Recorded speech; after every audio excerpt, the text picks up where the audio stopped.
Integrated rate equation अलग अलग order के लिए अलग अलग आते हैं।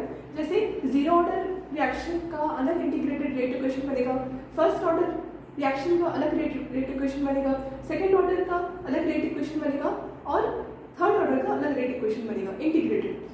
तो यहाँ से हमको आज क्या फाइंड करना है, इंटीग्रेटेड रेट इक्वेशन कैसे किया जाता है, कैसे सॉल्व किया जाता है मतलब, और पर्टिकुलरली किसके लिए निकलता है। देखिए पर्टिकुलर जो इंटीग्रेटेड रेट इक्वेशन है वो कांस्टेंट मतलब रेट कांस्टेंट के लिए निकाला जाता है।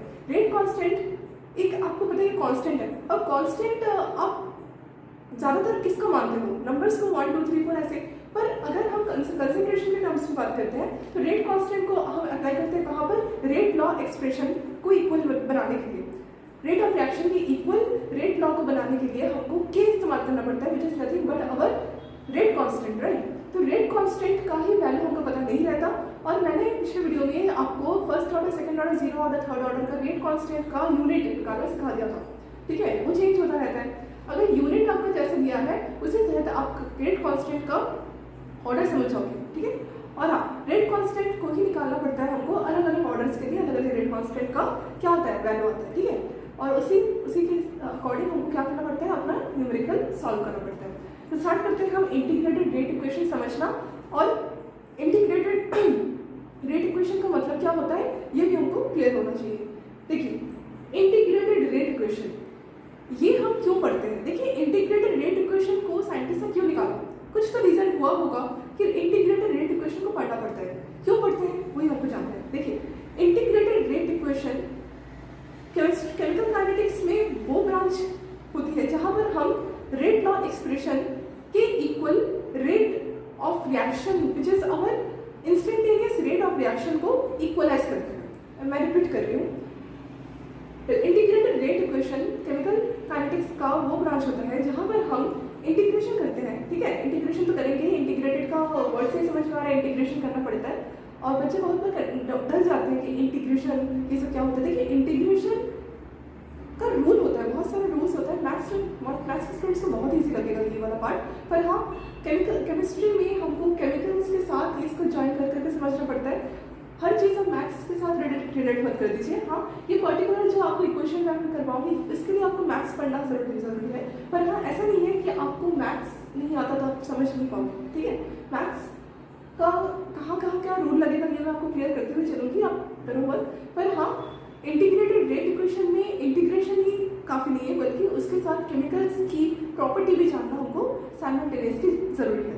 तो इंटीग्रेटेड रेट इक्वेशन की जरूरत क्यों पड़ी ये हमको पढ़ना पड़ता है। देखिए इंटीग्रेटेड रेट इक्वेशन में पर्टिकुलर हम इक्वलाइज करेंगे रेट लॉ एक्सप्रेशन, ठीक है, और उसके इक्वल करेंगे इंस्टेंटेनियस रेट ऑफ रिएक्शन की, ठीक है। बहुत बार स्टूडेंट्स को डाउट आ जाता है कि instantaneous rate of reaction which is dx/dt ये हम क्यों करेंगे। आप समझ रहे हो ना, dx/dt मैं एक टर्म्स बता रही हूँ, प्रोडक्ट के टर्म्स में आपको एक एक्सप्रेशन बता रही हूँ कि dx/dt हम ऐसा वाला टर्म क्यों इस्तेमाल कर रहे हैं। dx/dt को मैं ऐसे भी लिख सकती थी डेल्टा x/डेल्टा t, है ना, और ऐसे समझ सकती थी कि एवरेज रेट ऑफ रिएक्शन का एक्सप्रेशन है। देखिए एवरेज रेट ऑफ रिएक्शन में तो हमको समझ आ ही रहा है कि पर्टिकुलर रिएक्शन का एक लमसम वैल्यू क्या आ सकता है टाइम में, पर इंस्टेंटेनियस रेट ऑफ रिएक्शन के अकॉर्डिंग ये रेट लॉ एक्सप्रेशन को इक्वलाइज करना एक बहुत ही न्यू चीज़ है, new invention it is, okay. So that's why in integrated rate equation the scientist follow this rule, okay. और साइंटिस्ट ने ये रूल निकाला इसलिए था कि बहुत मतलब बुक्स में ये दिया रहता है कि इंस्टेंटेनियस रेट ऑफ रिएक्शन इतना छोटा होता है, इतना इनफाइनेटली स्मॉल टाइमिंग के लिए बताया जाता है कि वो प्रैक्टिकली पॉसिबल होता ही नहीं है, ठीक है। तो क्या किया जाता है कि टाइम भी जानना पड़ता है, रेट ऑफ रिएक्शन में तो टाइम इंपॉर्टेंट है, और हमको पर्टिकुलर ऑर्डर ऑफ रिएक्शन के साथ भी रिएक्शन की स्पीड को पता लगाना होता है। तो हम ऐसा क्या करें जिससे हमको रेट ऑफ रिएक्शन शुरू से लेकर अंत तक का rate of reaction particular timing के साथ मिल जाए, क्योंकि ऑर्डर ऑफ रिएक्शन तो एक बहुत अच्छा इन्वेंशन था साइंटिस्ट के लिए कि कोई भी इक्वेशन का, केमिकल इक्वेशन का क्या निकल जाए, रेट ऑफ रिएक्शन निकल जाए, जो कि आपका रेट लॉ एक्सप्रेशन से बहुत अच्छा वैल्यू दे रहा था। पर रेट लॉ एक्सप्रेशन आपको पर्टिकुलर टाइमिंग नहीं बता पा रहा था, तो इसके लिए हमको क्या देखना पड़ा कि अगर हम किसी एक पर्टिकुलर छोटे टाइमिंग को उठा लें और उसको इंटीग्रेट कर दें, ठीक है, मतलब इक्वल करके अगर हम LHS = RHS both side integration कर दें, है ना, किसको करोगे, पर्टिकुलर जो इंस्टेंटेनियस रेट एक्सप्रेशन होगा, ठीक है, और इक्वल करोगे कोई पर्टिकुलर रेट लॉ, क्योंकि दोनों ही आर ओ आर के इक्वल है। आर ओ आर के इक्वल मतलब रेट ऑफ रिएक्शन, दोनों ही एक्सप्रेशंस इक्वल होते हैं, ठीक है। अभी मैं आपको सिखाऊंगी कैसे कैसे आप इंटीग्रेशन कर सकते हो, किस तरह से आप इंटीग्रेशन को परफॉर्म करोगे, ठीक है। मतलब ऐसा नहीं है कि आप कुछ भी उठा दोगे और इंटीग्रेशन कर दोगे, ऐसा नहीं होगा, क्योंकि इंटीग्रेशन करने के लिए हमको पर्टिकुलर जो वैल्यू होती है, जो आपको पर्टिकुलर मुझे बताना चाहिए कि जिसको आप इंटीग्रेट करोगे वो इक्वल सही होना चाहिए, क्योंकि उसके ही रेस्पेक्ट में कोफिशिएंट वगैरह सब इंपॉर्टेंट होते हैं इंटीग्रेशन के रूल अप्लाई करने में, ठीक है। इसलिए मैं आपको सिखा रही हूँ, क्योंकि बुक में ये सब चीज़ें नहीं दिया रहता और बहुत बार अच्छे अच्छे बुक्स में भी डायरेक्ट आंसर दिया रहता है, लेकिन डायरेक्ट आंसर तो आप याद नहीं करोगे ना, क्योंकि डायरेक्ट आंसर मतलब आप रट रहे हो चीज़ों को, आपको समझना है अच्छे से, और समझने के लिए आपको जड़ से समझना पड़ेगा, then only you will understand better. Okay, so start करते हैं हम इसको सॉल्व करना मैथमेटिकली। हम जीरो ऑर्डर का फर्स्ट देखेंगे, which is also called zero order kinetics, then we will do first order kinetics, then we will go for second order kinetics, then third order, then nth order के लिए मैं आपको अभी नहीं समझा रही हूँ। nth ऑर्डर के लिए सेम रूल होता है, सेम प्रोसेस होता है, पर मैं अभी नहीं समझाऊंगी। एक साथ हम ग्राफ प्लॉट करना सीखेंगे और nth ऑर्डर भी सीख लेंगे with good numericals. Okay, start करते हैं हम इसको पढ़ना, और इसके अलावा मैं सबका हाफ लाइफ भी आपको बता दूंगी। हाफ लाइफ का अभी मैंने डेफिनेशन डिस्क्लोज नहीं किया, डेफिनेशन के साथ मैं हाफ लाइफ बताना स्टार्ट करूंगी। पहले आप integrated rate equation zero order का समझना स्टार्ट करो। देखिए, एवरेज रेट ऑफ रिएक्शन के इक्वल हम नहीं लेते, आपको मैं बाद में बता दूं। इनफाइनाइटली स्मॉल रिएक्शंस के लिए होती है ये चीज़, और ये पर्टिकुलर कौन सा रेट ऑफ रिएक्शन होगा, इंस्टेंटेनियस रेट ऑफ रिएक्शन के इक्वल होगा, ठीक है। सो यहाँ पर मैं लिख देती हूँ, suppose our first concentration of zero order reaction is R1 is equals to the concentration of reactant, ठीक है। मान लीजिए कि ये आपका R1 है, ये आपका क्या है, रेट ऑफ रिएक्शन है, जो इक्वल है, किसका इक्वल लूंगी मैं, आपका जो सबसे छोटा प्रोसेस रहता है, कौन सा, ये D A small bracket upon D T, ये आपका क्या है, ये आपका डिफरेंशिएशन है, किसका किसका, इंस्टेंटेनियस रेट ऑफ रिएक्शन लिखने का तरीका होता है ना ये, और ये आपका क्या है, रिएक्टेंट का कंसंट्रेशन। रिएक्टेंट का कंसंट्रेशन, रिएक्टेंट लिखते हैं ऐसे है, माइनस करते हैं, क्यों, कि समय के साथ रिएक्टेंट खत्म होता है, ठीक है, प्रोडक्ट बनने के लिए। सो ये आपका पर्टिकुलर लिखने का ऑर्डर होगा। अब ये आपका क्या निकला, एक रिएक्टेंट का कंसंट्रेशन, सपोज ये आपका एक रिएक्टेंट का कंसंट्रेशन है, अब इसके इक्वल प्रोडक्ट भी होगा, इसके अकॉर्डिंग डी आप कोई प्रोडक्ट बोल सकते हो, सी, ठीक है, प्रोडक्ट पी, आप ऐसे एनालाइज कर सकते हो, पर मैं इसका पूरा फुल प्रोडक्ट नहीं लिख रही हूँ, इसके इक्वल मुझे इंटीग्रेट करना है, तो अलग एक और जो आर आर को साइंटिस्ट ने इक्वल रखा था उसको मैं आपको बताने वाला हूँ, which is your rate law expression. इसके अकॉर्डिंग रेट लॉ आया है, which is like again R R, वो भी रेट ऑफ रिएक्शन की इक्वल है, पर वहां पर आपका आ जाता है constant, which is your K, minus plus नहीं लगता, वहां पर कांस्टेंट आता है, कांस्टेंट, कांस्टेंट मतलब रेट कांस्टेंट। अब रेट कांस्टेंट अगेन हमारे पास एक स्क्वायर ब्रैकेट तो हो गई, as it is all about your concentration which is counted in terms of molarity upon D upon D T, तो आता नहीं है यहाँ पर आर ओ आर। देखिए डी जहाँ पर भी टाइम दिखेगा ना, आपको याद रखना है कि average rate of reaction, instantaneous rate of reaction ऐसे बात होती है, इंस्टेंटेनियस रेट ऑफ रिएक्शन की इक्वल हम रख रहे हैं, और ये आपको पर्टिकुलर किसकी बात कर रहे हैं हम, जीरो ऑर्डर काइनेटिक्स की। तो जीरो ऑर्डर में क्या होता है कि पर्टिकुलर जो कंसंट्रेशन रहता है, ठीक है, रिएक्टेंट हो या प्रोडक्ट हो, मैं अभी रिएक्टेंट का ही टर्म्स में लेती हूँ ना, इट इज योर रिएक्टेंट, लिख देती हूँ रिएक्टेंट टर्म्स,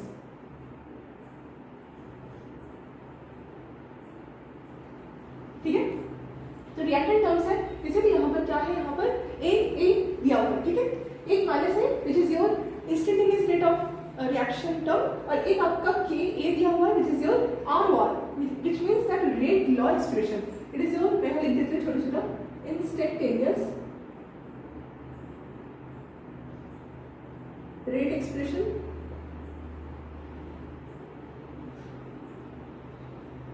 और यह वो क्या है, रेट लॉ एक्सप्रेशन,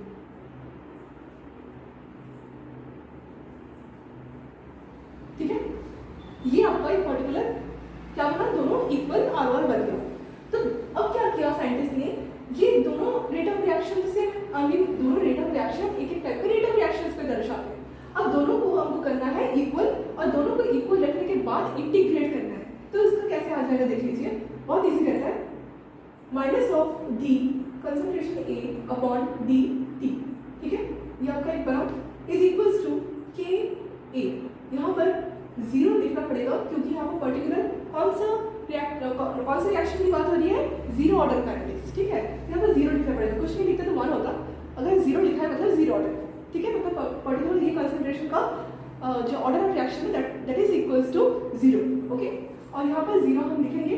अब देखिए इसको हमको करना है इंटीग्रेट, तब इंटीग्रेशन का साइन लगा दो, इंटीग्रेशन ऐसे दिखता है, ये आप देखिए ना, ये इंटीग्रेशन का साइन होता है, ठीक है। अब इसको मुझे करना है integrate, integrate on integrating both sides, जैसे मैं देख रही हूँ वैसे लिखिए, वैसे बुक में दिया होगा पर क्लैरिटी के लिए मैं भी लिख रही हूँ। ऑन इंटीग्रेटेड बोथ साइड्स, क्या आंसर क्या आ जाएगा? इंटीग्रेट कैसे करते हैं? जो भी कांस्टेंट रहता है उसको बाहर लेते हैं इंटीग्रेशन के, है ना। तो यहाँ पर माइनस मुझे दिख रहा है, माइनस वन समझ लीजिए, ये माइनस बाहर जाएगा, ठीक है, ये माइनस बाहर जाता है। तो आप इंटीग्रेशन साइन के बाहर माइनस को लिखिए और डी ए डी टी, इतना क्लियर, इज इक्वल्स टू के क्या है, कांस्टेंट है, कांस्टेंट मैंने क्या कहा, इंटीग्रेशन के बाहर होता है, तो यहाँ पर के, यहाँ पर ए। और स्टार्ट करते हैं सॉल्व करना।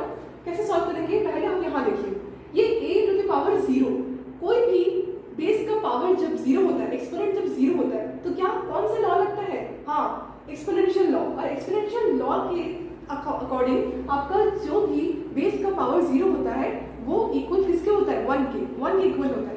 तो पूरा ये जो a to the power zero है ये क्या हो जाएगा, वन हो जाएगा, मतलब ये पर्टिकुलर जो इंटीग्रेशन है वो होगी ही नहीं, है ना। तो यहाँ पर पर्टिकुलर क्या है, ये k है, क्या है, k है। अब इंटीग्रेशन मैं इसका नहीं करूंगी बल्कि ये उठा।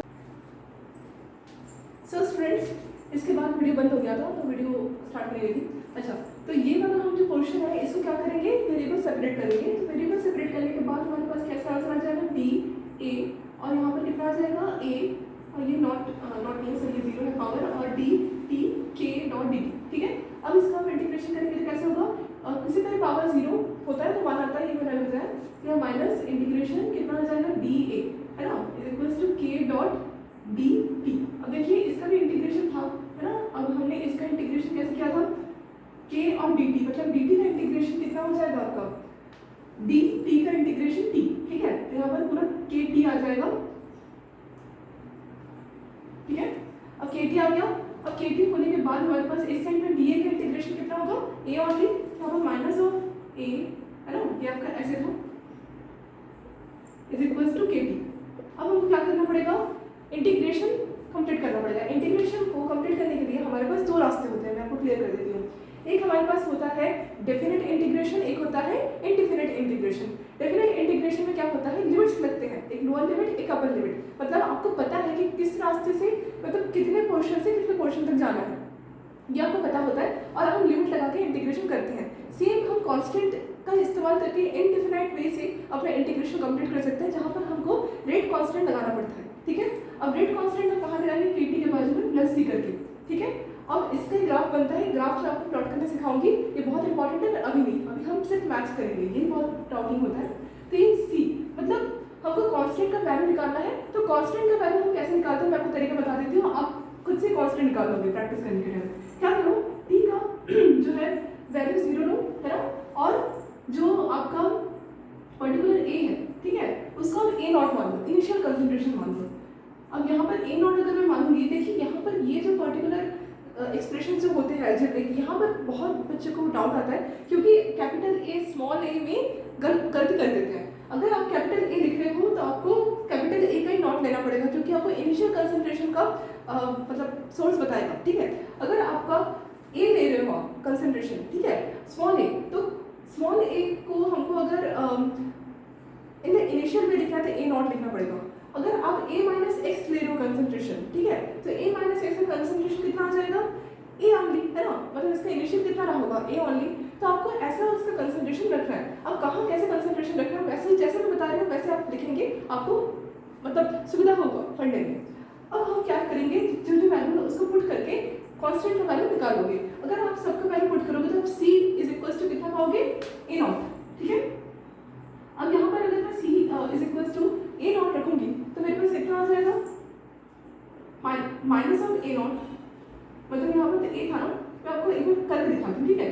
समझो कि ए का वैल्यू ए नॉट है ना, is equal to k into zero है, इज इक्वल टू सी है, तो कितना आ जाएगा, minus of A naught is equal to c, है ना। तो इसको मिटा देती हूँ, तो कितना आ जाएगा, माइनस ऑफ ए नॉट, इसका आंसर आ जाएगा कांस्टेंट का वैल्यू। अब हमारे पास कांस्टेंट का वैल्यू आ गया, तो पुट कीजिए ए इज इक्वल टू के टी माइनस ए नॉट, क्योंकि माइनस था, प्लस माइनस माइनस। अब इसको सॉल्व कीजिए, वेयर के टी इज इक्वल टू कितना आ जाएगा, minus A plus A not, ठीक है। मतलब ए नॉट माइनस ए, हमारे पास ये इक्वेशन बनकर रेडी हो जाएगी, ए नॉट माइनस ए। कुछ गलत नहीं है। अगर आप पर्टिकुलर के का वैल्यू निकालना चाहते हो तो क्या करोगे, टी को क्रॉस मल्टीप्लाई करके नीचे बैठा दोगे, हो गया डन। तो ये आपका पर्टिकुलर रेट कांस्टेंट आ गया, है ना। इसका आया जीरो ऑर्डर रिएक्शन पर, जहाँ पर हमारे पास जो ऑर्डर ऑफ रिएक्शन था वो कितना था, जीरो था, कितना था, जीरो। क्लियर हुआ क्या, कौन सा इंटीग्रेशन किया हमने, इनडिफिनाइट डिफिनाइट इनडिफिनाइट और इनडिफिनाइट इंटीग्रेशन वी गेट। हाँ, ऐसा नहीं है कि आप डिफिनाइट इंटीग्रेशन करोगे कुछ और आंसर आएगा। सो दोनों इंटीग्रेशन में सेम आपका प्रोडक्ट आने वाला है, आई मीन आंसर आने वाला है, पर आपको बस रास्ते देखना है कौन सा रास्ते से आप जा रहे हो, ठीक है। Possibly on definite integration we get this, ठीक है। अब इसका हमको क्या देखना पड़ेगा, हाफ लाइफ। अब हाफ लाइफ कैसे देखते हैं मैं आपको बता देती हूँ फॉर्मूला। हाफ लाइफ हम क्या करेंगे, ये आपका क्या था, के टी, जहाँ पर टी आपको क्या था, पूरा फुल था, ठीक है। पहले तो आपको देखना पड़ेगा हाफ लाइफ का मतलब क्या होता है, then you will understand the half life period, मतलब क्यों निकालते हैं हम हाफ लाइफ पीरियड। ऐसा तो नहीं है ना फटाफट से मैथ्स करने बैठ जाओगे, उसके पीछे का रीजन तो समझोगे ना। देखिए हाफ लाइफ पीरियड में हमको देखना पड़ता है कि जब कोई कंसंट्रेशन, रिएक्टिव की कंसंट्रेशन शुरू होने के बाद, मतलब प्रोडक्ट तक जाने के लिए जब वो स्टार्ट होती है, रिएक्शन होने के लिए स्टार्ट होती है, एक टाइम बाद उस कंसंट्रेशन का हाफ वैल्यू होगा, ठीक है। ऑफ कोर्स अगर कंसंट्रेशन खत्म हो रहा है तो कहीं ना कहीं उसका 50% खत्म भी होगा, वैसे भी टाइम हमको देखने को मिलेगा। अब वही टाइम हमारा क्या कहलाएगा, हाफ लाइफ पीरियड, ठीक है। बहुत बच्चे हाफ लाइफ पीरियड मतलब शायद आधा घंटे बाद का कंसंट्रेशन ऐसे समझते हैं, ऐसा नहीं है। कंसंट्रेशन हाफ होने में, मतलब इनिशियल कंसंट्रेशन हाफ होने में जितना टाइम लगा, 50% खत्म ये इसका नाम है, उसको हम बोलते हैं, क्या बोलते हैं, हमारा हाफ लाइफ पीरियड। और जितना कंसंट्रेशन हमारा बचता है ना, मतलब कितना कंसंट्रेशन बचेगा, 50% और बचेगा कंप्लीट होने के लिए, उसमें जितना टाइम लगा उसको हम बोलते हैं हाफ लाइफ पीरियड। मतलब हमारे पास पहले क्या था, टी था, है ना, पहले हमारे पास क्या था, टी था हमें। अब हमारे पास क्या निकल जाएगा, फॉर एग्जाम्पल अगर मैं के, यहाँ पर तो मुझे रेट कांस्टेंट का वैल्यू निकालना था, आप इसका टी भी देख सकते हो, जैसे टी इज इक्वल टू कितना देखोगे, फिर ए नॉट माइनस ए अपॉन के देखोगे, है ना। और आप ऐसे बोल सकते हो कि टी डायरेक्टली प्रोपोर्शनल है ए नॉट माइनस ए के, क्योंकि के तो आपका कांस्टेंट है ना। और अब देखिए हमको यहाँ क्या करना पड़ेगा, ये टी था फुल लाइफ का, पर ये पर्टिकुलर जब टी हाफ लाइफ में आएगा, मतलब ये पर्टिकुलर टी कंसंट्रेशन जो है वो 50% कम के लिए बताया जा रहा है इनिशियल। अब यहाँ पर टी हाफ अगर है तो हमारे पास क्या आ जाएगा, ये जो इनिशियल कंसंट्रेशन था हमारे पास वो क्या है, ए नॉट। ये हमारे पास इनिशियल कंसंट्रेशन था, मैं लिख देती हूँ, A naught is our initial concentration of reactant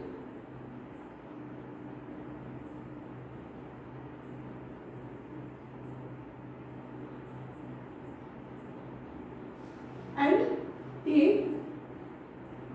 is at T time concentration, C और C, ठीक है, समझ आ गया। अब यहाँ पर हमारे पास हाफ लाइफ निकालने के लिए जो हमारे पास पर्टिकुलर T टाइम में कंसंट्रेशन होती है उसका आधा हो जाता है, आपको मैंने बताया। तो हमको क्या करना है कि T को हाफ में सब्स्टिट्यूट रखना है, और हमारे पास जो A था वो क्या है, एक टाइम में था, है ना, एक टाइम में हमारे पास कंसंट्रेशन बना था, इसी का ही हाफ will be